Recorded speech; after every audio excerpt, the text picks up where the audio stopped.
How to place your first order on Grubhub. Hey everyone, welcome back to the channel. In today's video, I'll show you how to place your very first order on Grubhub.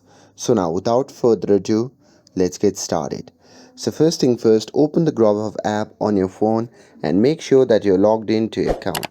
And now here, once you are inside the app, make sure that you have entered your delivery address because this will help Grubhub to show you restaurant that delivers to your area. Now here you can browse through available restaurants and you can filter them by cuisine, ratings or delivery time.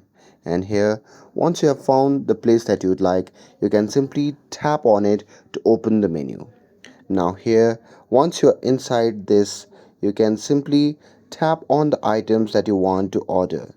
You can customize them if needed, like choosing toppings or spice levels, and after that you can simply tap on add to bag.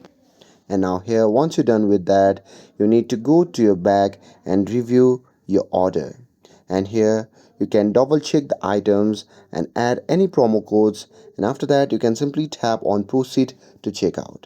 Now here on the next page, you need to choose your payment method and add a tip to your driver, and after that you can just place your order and you will see a confirmation screen, and after that your food will be on its way. And that's it. That's how you can order your first order in Grubhub. With this, if you found this video helpful, then don't forget to like, share, and subscribe to get updated for more videos. Thanks for watching, and I'll see you in the next video.